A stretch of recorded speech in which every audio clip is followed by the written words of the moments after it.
This is an open message to the Occupy Wall Street movement, to the 99%.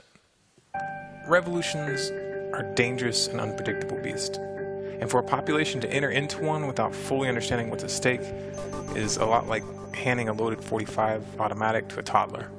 On the other hand, all it takes is a cursory look at the psychopathic criminals which have taken control of the governments of the world to understand why a revolution is inevitable. This is why it's so important that people who are pushing for change take the time and the effort to deeply consider how we got into this mess and what the real solution is. Otherwise, this movement, like so many others which have come before, will be co-opted, twisted, and distorted, and could result in even more power being handed to those who you're trying to fight. Now, you have every reason to be angry. You, your children, and your children's children have been sold into slavery. Literally.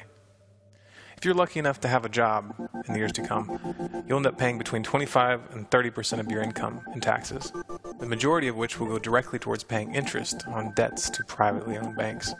Think about that. 25 to 30%.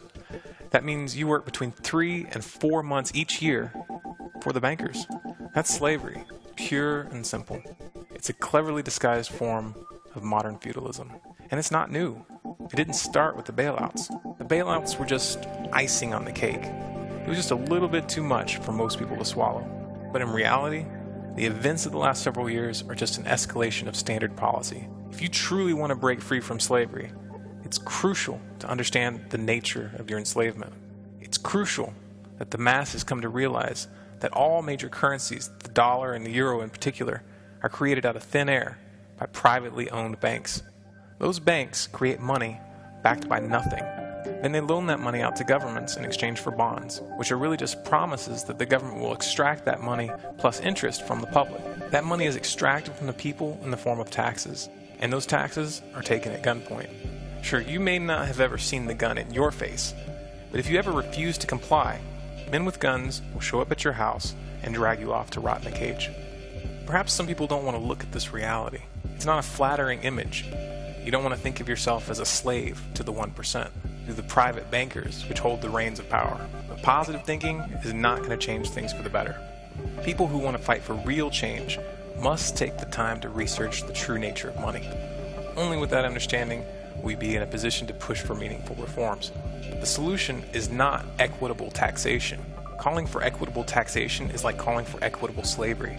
And if you waste your energy trying to establish an equal level of tax slavery for everyone, then you're going to miss the opportunity to end the enslavement itself. It is utterly immoral to use violence or the threat of violence to take the property or the labor of another person. But perhaps you've been taught otherwise. Perhaps you've been taught that it's okay for the state to use violence to steal from the public.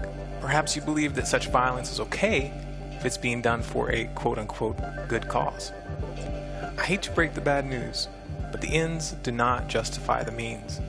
And if you're honest with yourself, you'll have to admit that the ends don't ever seem to quite materialize as promised, do they? In the end, you're given a few half-assed services and social programs, but the vast majority of your money goes straight into the pockets of the bankers and the war profiteers. And it always will, if you keep turning to government thugs to enforce your good intentions. You might think that you can change this by creating new laws and regulations, but the fatal flaw in that line of reasoning is the simple fact that if private bankers are allowed to continue creating money, the financial powers that be will always end up using the government like a sock puppet. And those new regulations, as well-intentioned as they may be, will only end up consolidating their power. Right now, there are those in positions of influence which are attempting to redirect and co-opt the Occupy Wall Street movement. A good example of this is the Vatican, which this past week took it upon themselves to propose the establishment of a new global central bank as a solution to these problems. This is the kind of ridiculous proposition that you're going to find being injected into the debate. Those who are in power will do almost anything to stay in power. And the easiest way to do that is to influence the direction of the movement and the solutions which are demanded. Those who created the problem, the real powers that be, don't mind when you react, just as long as they are able to direct that reaction towards artificial solutions which funnel more power into their hands. Problem, reaction, solution. The Hegelian dialectic. It's the oldest trick in the book. Don't fall for it.